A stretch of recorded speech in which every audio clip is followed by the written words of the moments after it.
Good morning, everyone. Good morning, sir. Good morning, sir. My name is John Bernie Gambito, your math teacher for today. So, before we start, I have some rules for you. First rule, listen carefully. Next, cooperate. And last is respect. So before we start, I have drill for you, which is mental computation. So the first question, 6 times 5 times 2. Sir, 60. Okay, 60. So 60 is the correct answer. Give a round of applause, please. Next, 5 times 8 times 3. Sir, Okay, 120. 120. Okay, 120 is correct. Give a round of applause, please. Next, 7 times 3 times 6. 126, sir. Okay, 100. 126 is the correct answer. Give a round of applause, please, for everyone. Okay, so our topic for today is all about the volume of rectangular prism. So before we start on the rectangular prism, what do you think is this one? A line. It is a Line, sir. line. A line which is also known as One-dimensional. a one-dimensional or one dimension or 1D. Hindi yung one direction na sinasabi nila ha, one dimension. This one, how about this one? Rectangle. It is a rectangle. Very good. So a rectangle is also called as a two-dimension or 2D. How about this one? It is a Cube. It Cube, is sir. a cube. Very good. A cube is also known as the three-dimension or a 3D. Very good, class. So, what is volume? A volume can be defined as a space enclosed by a boundary or occupied by an object. For example,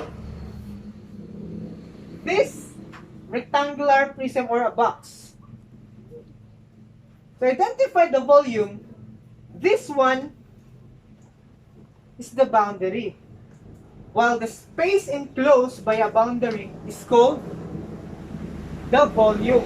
So, the space here is called The volume. Very good. So, the volume of an object is measured in such a cubic centimeters, cubic inch, cubic foot, cubic meter, and etc. So the formula of a rectangular prism or finding the volume of the rectangular prism is the L times W times H, or the length, which is the L, the width, which is the W, the height, which is the H, or the L times W times H, or length times width times height. Is it clear? Yes, sir. Yes, sir. So what is the formula of the volume of the rectangular prism? L times W times H. Or the, Length times width times height. okay, the length times width times height. Okay. Here, for example, for the volume of the rectangular prism, which has been determined in cubic units. This one is an example of a rectangular prism. So, we are going to find the volume of the rectangular prism. So, the formula of the rectangular prism, the volume of the rectangular prism, is equal to the length times width, or the breadth. Width and breadth is the same. So, length times breadth times height. So, the length is the 5 units. The width is 3 units. 3 units. And the height is 2 units. 2 units. So, 5 times 3 times 2 is equal to 30. 30. 30 cubic units. Okay, so are we clear? Yes, sir. Okay, very good. So again, what is the formula of volume of a rectangular prism? Length Length Times times breadth breadth or width times height. height. Very good. Again? Length times breadth times height. Okay, very good. So, another example. Calculate the volume of an object given in the figure, where each small cube has a volume of 4 cubic units. So, this is the illustration or the figure. What do you observe in the figure? Sir, Okay. some of cubics are missing. Okay, some of the cubes are missing. So, here are the choices. First is the 6 cubic units. Next, letter B is 32 cubic units. Letter C, 48 cubic units. Letter D, 52 cubic units. Okay. So what is your guess? Okay.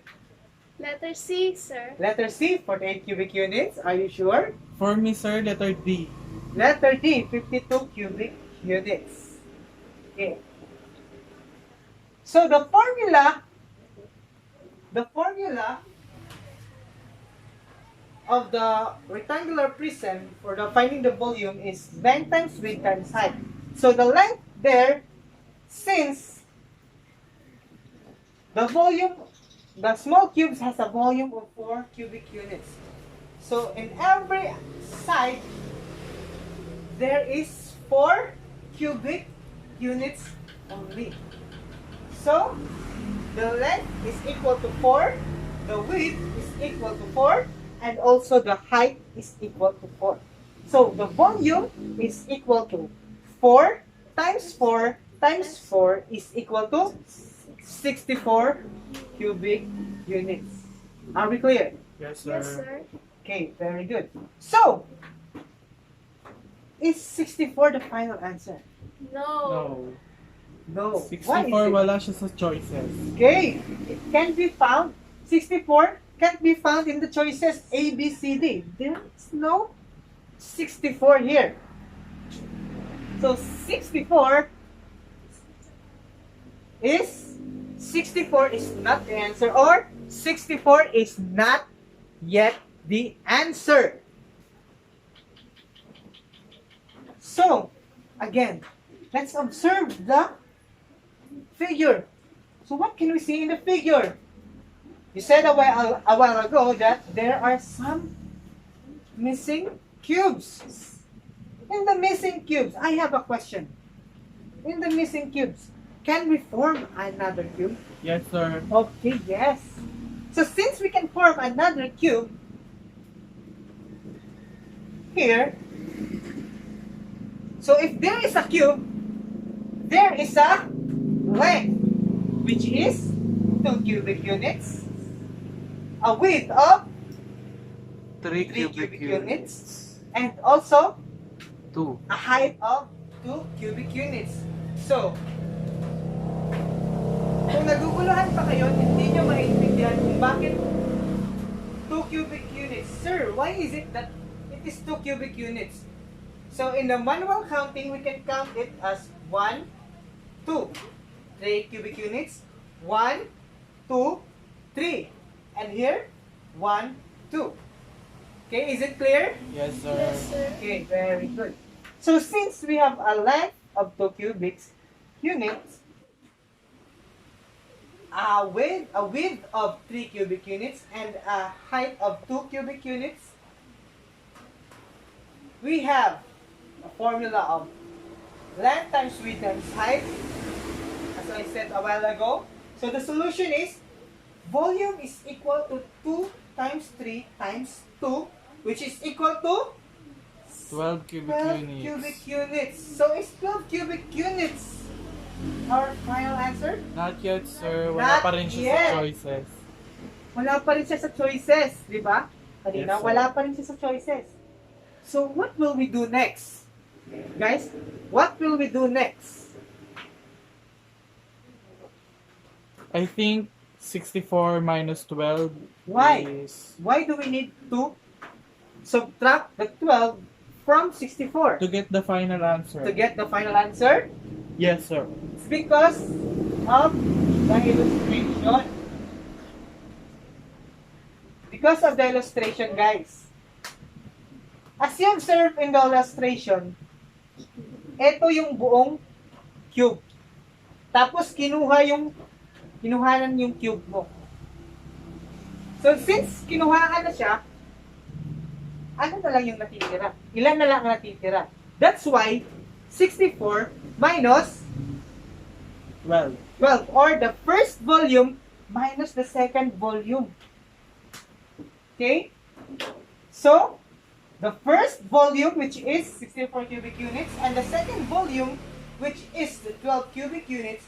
So, we come up from a formula of volume is equal to first volume minus the second volume, which is the volume is equal to 64 minus 12. The volume is equal to 52 52 cubic cubic units. So, 52 cubic units is the final answer? Yes, sir. Yes, sir. Yes. It Calculation is the correct. final Answer. answer. Is it clear, sir? Yes. So, as we go back to the question, calculate the volume of an object given in a figure where each small cube has volume of 4 cubic units. So, the 52. answer is 52 Cubic letter. I am correct. Okay. So, Mark is Correct. correct. So, before we go to our break time, let's have an application. So, group yourselves into four groups and answer the following. So, time's up. Okay, pass your paper. So, that's all for today, class.